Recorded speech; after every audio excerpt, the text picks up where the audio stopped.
Kada mes gauname idėją arba mintį, kurią norėtumėm realizuoti, mes gauname taip pat įkrovą. Tam tikras energinis kiekis, kuri patenka į mūsų sąmonės struktūrą, į mūsų sąmonės kanalą ir paskui realizuojasi per faktą, idėją, santykį, poziciją ir panašiai. Mūsų sąmonė, gaudama ir pritraukdama tą idėją į savo sąmonės kanalą, pradeda kūrybinį procesą jau subtilioje plotmėje. Vadinasi, ji jau formuoja santykius, matricos tinklus, ryšius, pojūčius, būsenas, minčių lauką ir pasiekimo momentumą ir panašiai, ko pasiekoje mes kaip žmonės taip pat pradedam disponuoti tą įkrovą. Vadinasi, mes formuojam idėją, mes rašom, mes susitelkiam, mes apmastom, kaip ji turėtų realizuotis, mes jai išjaučiam, kinta mūsų struktūra, kadangi pati idėja pakeičia mus pačius, ar ne? Taip keičiasi ir mūsų struktūra, pasipildo įvairiausiams sudėdamosioms dalims.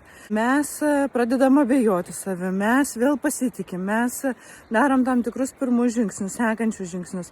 Ir visa tai vyksta iš tos realizacinės energijos, kurią mes pradedam disponuoti. Kas gaunasi šioje idėjoje blogai tame, kad mes tą energiją pradedam disponuoti netikslingai. Vadinasi, mes pradedam daug galbūt abejoti, pykti, susierzinti, kažkas pavyksta, kažkas nepavyksta, pritraukiam, tarkime, mintis iš praeities, iš atsiminimo, kad kažkas nepavyko, nepasisekė. Vadinasi, ta realizacinė energija arba ta įkrova pradeda mus atstatinėti, pradeda mus harmonizuoti, pradeda mus gražinti į pradžios tašką, kada buvo idėja priimta pačiu aukščiausiu lygmeniu. O mes vairiausiam savo nuostatom, savo prisirišimais išvaistom ir pradedam disponuoti tą energiją netikslingai, to pasiekoje, kada ateina akimirka veikti, mes jau nebeturime energijos. Mes esam pavargę, mes esam išsekę, mes esam ir akimirką praradę, ir atradę save ir panašiai, ir mes jau jaučiam, kad turim tą idėją realizuoti. Bet energijos kiekis yra pakankamai išsekęs, ta idėja realizuotųsi 100%. Todėl tokiu atveju rezultatai ne visada gaunasi geri. Tokiu atveju ne visada viskas išsiskleidžia 100%.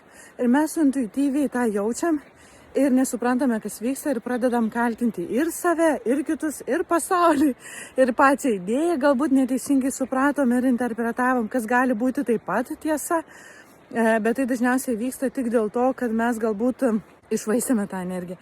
Todėl yra labai svarbu atsiminti, kada mes siekiam kažką realizuoti, mes įeinam į tam tikrą, ne tik kad aktyvų veikimo laiką, bet ir į tam tikrą vidinės energijos saugojimo, tausojimo, pagarbos savo energijai akimirką, pagarbos idėjai akimirką, kada mes siekiame išlaikyti idėją visų tūrių savo viduje ir, aišku, jos nešvaistyti netikslingai.